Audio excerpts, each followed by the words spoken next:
BJP మునగనుందా?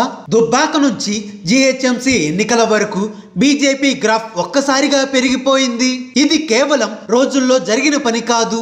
ఈ గెలుపులో BJP అనుసరించిన వ్యూహాల దగ్గర నుండి ప్రభుత్వంపై వ్యతిరేకత వరకు అన్ని కలిసి వచ్చాయి. బీజేపీ పార్టీలో ఉన్న వారు దాదాపుగా హిందూయిజం, ఆర్ఎస్ఎస్, ఇతర హిందూ సంబంధిత సంస్థలకు చెందినవారు. బీజేపీలో ఉన్న నాయకులు, కార్యకర్తలు అందరిది ఒకే రకమైన ఆలోచన ఉంది అనడంలో సందేహం లేదు. ఎందుకంటే అది అంతే. ఆ పార్టీపై ప్రేమ కావచ్చు. గెలుపు బాటలో నడుస్తున్న బీజేపీ ఇప్పుడు అప్రమత్తంగా ఉండడం ఎంతైనా అవసరమే. ఎందుకంటే ఇన్ని రోజుల నుంచి ఎవరి మీదనైతే పోరాటం చేశారో వారే ఆ పార్టీలోకి వచ్చే సూచనలు కనిపిస్తున్నాయి.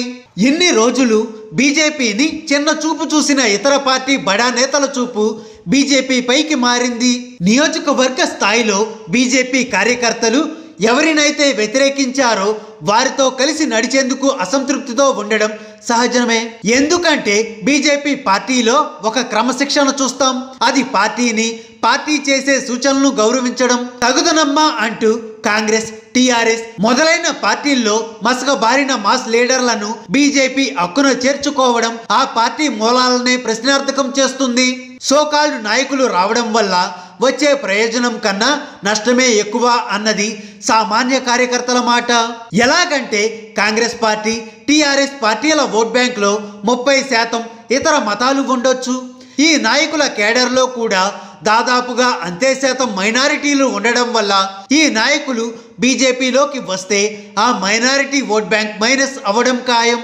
అంతేకాదు బీజేపీ భావజాలం ఈ నాయకులు ఆచరించడంలో విఫలం అవడంతో పాటు పార్టీ ప్రతిష్ట కూడా దిగజారే ప్రమాదం ఉంది. అంతేనా, జంపింగ్లలో కోవర్ట్లు కూడా ఉండడం సహజమే కదా.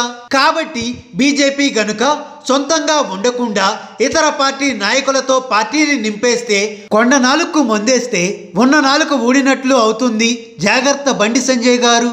హాయ్ ఫ్రెండ్స్, మా టుడే టుమారో యూట్యూబ్ ఛానల్ చూస్తున్నందుకు చాలా థ్యాంక్స్. మరిన్ని లేటెస్ట్ వీడియోస్ కోసం వెంటనే సబ్స్క్రైబ్ చేయండి. అలాగే ఈ బెల్ ని కూడా రింగ్ చేసేయండి. మా నోటిఫికేషన్స్ అన్ని మీ మొబైల్లో వస్తాయి. అలాగే మా వీడియోస్ మీకు నచ్చితే లైక్ చేయండి, షేర్ చేయండి, నచ్చకపోతే కామెంట్ చేయండి.